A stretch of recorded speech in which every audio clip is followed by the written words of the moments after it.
From Canyon Lanes at Morongo Casino, we're here for the title matches of today's JBT event. 3 of them at once. Nolan Amkong right in front of us trying to become a 4-time champ, and he's opened up with a double. He's got to make up 29 sticks against Timothy Kessler, looking for his first career title. So Nolan off to a good start after sister Kaylee already won the girls scratch title today. That's Austin Thompson bowling into scratch division title match, sending the ball way far right into the moat. Good way to start the video there, and that's coming off a pocket 7-10. So Austin with a rocky start up against 84-time champ Cortez Schenk.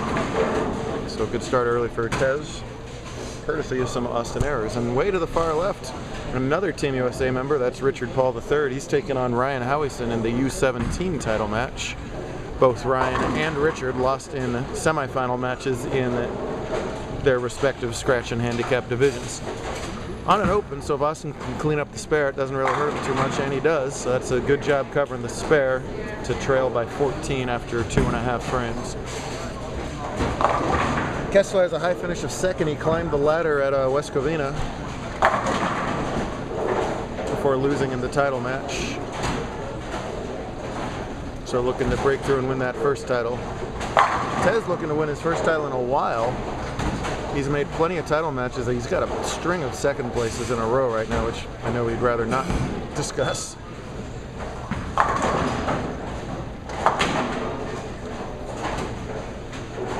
And that double extends his early lead. We'll pick your poison today after 5 games. The highest seeded bowler gets to choose who they want to play in 2-game total pinfall matches. Now we're down to 1 game in the semis and the finals. Tez, whoa, first of all, he rings a 10-pin, which he can't believe. Was the top qualifier today at plus 59, one of only 2 bowlers to be plus today on an extremely demanding condition. 35 feet, but a very heavy volume in front. 2-to-1 ratio, but it played like there was a big out of bounds to the right. The natural surface of this place is a lot of friction. That all added up to a big old mess. Minus 120 cut. If you weren't sure what the cut was, just ask Julian Zavala. Howison covers up his spare over there. Tez doing a little backup ball with his strike ball at the 10-pin. He's been doing that lately. And we'll come back here and give that frame a piece of his mind. Yeah, no, I hit 10. It's no 9 double. Hit 10. Nolan, a quickly advancing bowler, is one of those guys that's right on the cusp of handicap and scratch. He's going to stick around and handicap the rest of the year for the points, but you can look forward to seeing him with the yellow scorecard in the very near future. Gets that ball to shim somehow. It's hard to get the ball to hold. Most of the players with high rotation are doing that extreme early belly from deep inside because you can't get it too far out. You saw Austin's ball already go in the gutter, but if you grab it just a pinch from the middle, it's going to run away Brooklyn on you. Really, really fine print to hit the pocket. Someone told me in game 1 today, well, if I hit the 5 board, it's out of bounds, and if I hit the 7 board, it's Brooklyn. So if you hit the 6 board, you're golden. Richard with that outstanding team trials just a couple weeks ago to get selected to Team USA. Austin's been bowling a lot of adult tournaments lately, so we haven't seen much of him. And there's what he meant to do on the 7-10. That would have been far more exciting, even though it would be equally effective. But Austin, a tough customer down from the San Diego area. Austin and Tez probably went at it numerous times in the handicap divisions when they were both much shorter, way back in the 80s and the 90s. Here they are playing a scratch title in 2017. Pretty cool. Old man Tez turned 18 just last weekend. Oh, returns the favor with a ring 10 of his own. So he got to gamble today at Morongo. Yes, I did. Yes. It's the first time Tez has been minus in his life. It doesn't feel good. No. I'm about to get a blogger. How on earth does Jared do it? Facebook me and watch my vlogs. That should be good. I hope I'm Austin switches balls for his 10-pin, covers it up, no problem. He's got 64 through 4, so he trails by 25 at the moment. Here is Amcon. That ball's no way going to hold it. Touch the head pin, and Nolan knew it. Here's Howieson. Make sure he gets the camera from him. Yikes. This camera is not, this has been the true camera of doom. We got 710s, 810s. Tez pops out that half 10. Good reaction for him there. Ryan would have led the scratch division for most of the qualifying round today. At one point, Kyle Reed was leading scratch at -13, while Ryan was plus scratch over in the handicap division. Rode that all the way to a 4th place finish, losing in the last round to Kessler. While Nolan got by James McGuffin. James missed a 5-pin on the fill ball, but needed to spare to tie the match, and he whiffed it.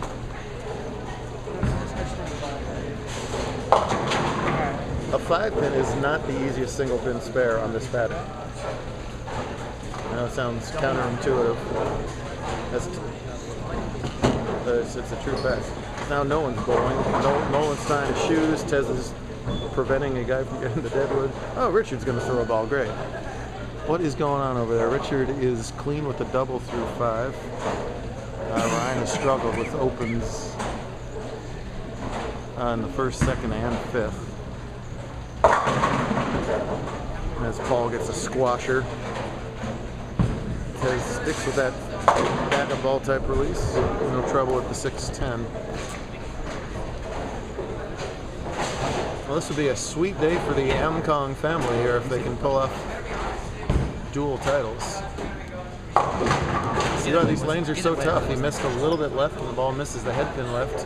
He doesn't catch all that one and leaks it to the right and you'll wash out. Not a lot of margin for error. She did. I know. Kaylee has the perpetual bridesmaid over there in the girls scratch, but she came up with a good win this time over Megan. Very rarely siblings have won in the same division in the same day, but that's the main handicap scratch. This gives them a little more chance to do so with the 2 side divisions we added this year, but still a rare double header there. Got all kinds of chances for it today. The Robbins brothers both made the cut. Yael and Solomon Salama both made the cut. There was that possibility today. I thought Yael was going to win the tournament because she threw the ball straight down the middle. Sometimes that happens on super low scoring days. It's advantageous to the lower average handicap bowler. That said, here's Nolan, one of the highest handicap bowlers, bowling for the title. So, and Ryan had the highest entering average in handicap today at 191, and he went all the way to 4th. So, kind of went against the grain that way. It just goes to show you that it's any age, any average. It's how you perform against yourself, especially in handicap. It's pretty much if you can beat Tez in scratch. Austin fills frames with marks in the 3rd through the 6th, but Tez has remained clean with that double to put a good bit of distance between them. Austin might have to throw some X's to catch up. Oh, wheels falling off for Howieson over there. He was frustrated with himself with that 4th place finish, which he shouldn't be, but we all know the feeling. I think some of that frustration is carried over. Austin with that very hitting up on it type release. He's very vertical throughout his entire approach. He's at his deepest knee bend at the point of release. And his lowest arm swing. Yeah. He just does a lot. He's got a lot of upper body strength. Austin could throw Trevor down the lane if he wanted to. True.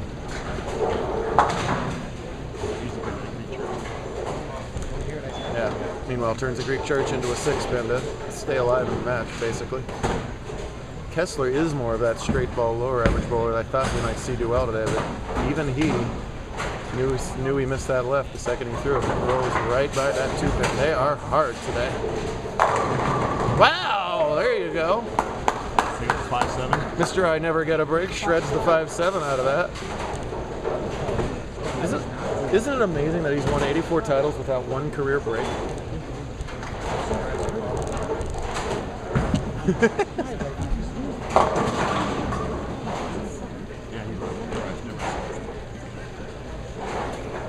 Controversy over the math.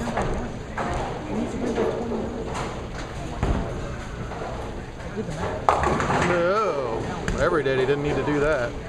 Big 4 for Amcon in the 7th. Oh, wow. In addition, you can even hit your mark, but it's speed sensitive as well. That might have just been a hair fast and a difficult 2-5. There is nothing easy about that spare. All right, Nolan's got 140 through 7, and so that's a 36-pin lead, and he's giving 29. So he's still up by 7 with 3 frames to go, both bowlers on opens. Let's see how Tez elects to shoot this 2-5. Well, probably going hard and straight at it, yep. Excellent technique to take all the hook out of the ball on those harder patterns. You can get away with hooking it on the easy. There's Richard. I knew he was over there somewhere.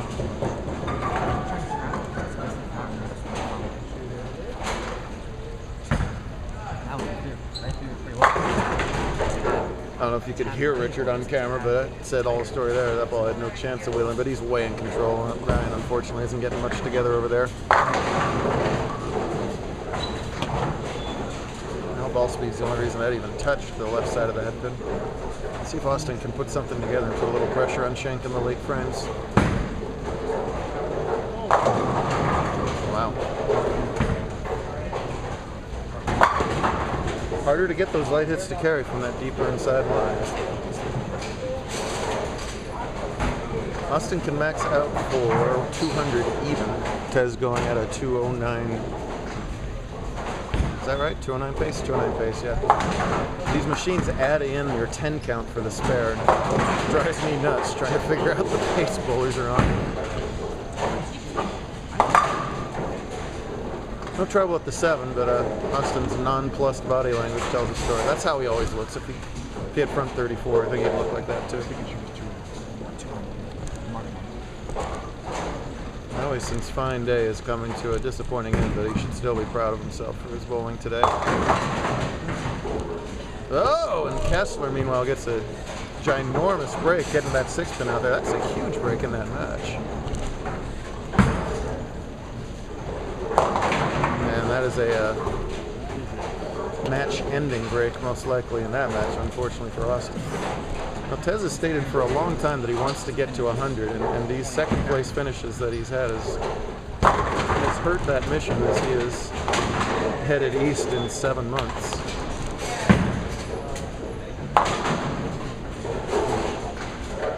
Who knows? He could peel off the next 20 wins. So,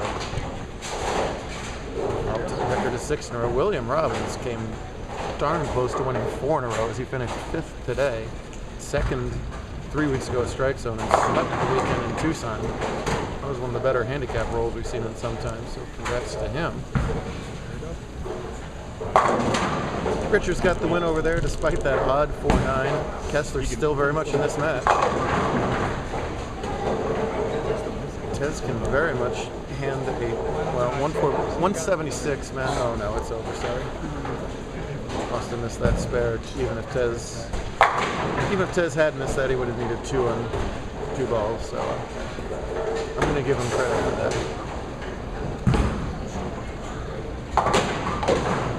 Kessler spares it up. Trails by 27, gets 36, so gets 29. So it's a 2-pin game over there in the handicap division. Well, and here's what an 85-time winner looks like. We've never seen one before. Every time he wins, we've never seen one of whatever number that is. Just save that time for the slots.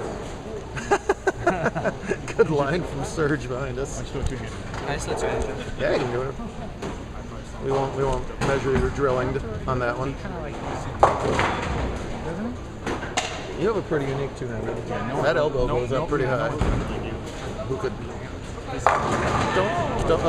Another huge Brooklyn from Nolan. Nolan started out the day way in the lead in handicap after a huge game 1. Yeah, he throws it just like you.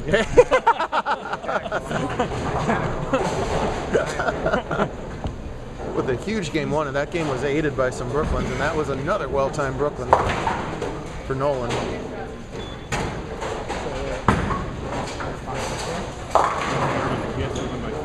Howieson's in Dougherty territory over there. He needs a good frame to get triple digits. Which is a shot. He still might not get it, which is a shame because he really was excellent all day. It shows you how quickly the shot can get away from you. Yeah, but he's on strike. Nolan can strike out here and take it, but striking out is no easy task. That's a pretty good ball. Boy, how tough are these lanes? That looked pretty good, and it just wiggled.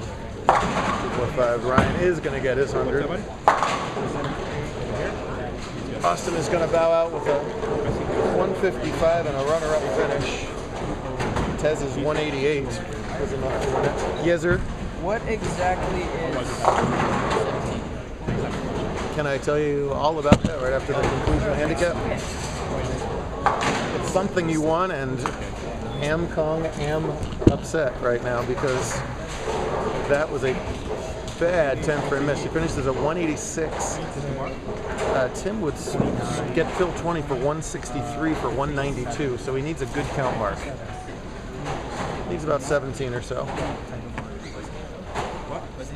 Good count mark. 17? 17 would be 160 plus 29 for 189. 17 is enough. Oh, that's good. What a oh! Oh! It falls in the end. What a great shot by Kessler, and what disappointment for Nolan. What do you think the odds are in Tim making that 7th pin if it stood up? 50-50, well, no, 50-50, 64. I mean, what I'm saying is it would have been no gimme whatsoever, and instead the strike locks it up. That is painful for Nolan and thrilling for Kessler. Big 4, double. Wow. With authority in the 10th frame. Dead flush, dead flush. Welcome to the Winners Club, Timothy Kessler. Nolan will be back. He'll keep back at it. Nolan's going to slam himself in the face with a yo-yo. If winning this for like a club, then I would be the one member that pays the monthly fee to be in the club. Yes. But I would only really show up like twice a year. Thank you for that explanation, Mr. U17 champ. Impressive 10th frame from Timothy, and he takes the title away. Nice job. Well, bowling can be a heartbreaking sport. It's a very hard. Somewhere at the hotel. Heart shattered. But for every heartbreak, there is a consequent joy as well. Taco place there. We'll try it all over again tomorrow on Super Bowl Sunday. We'll see you then.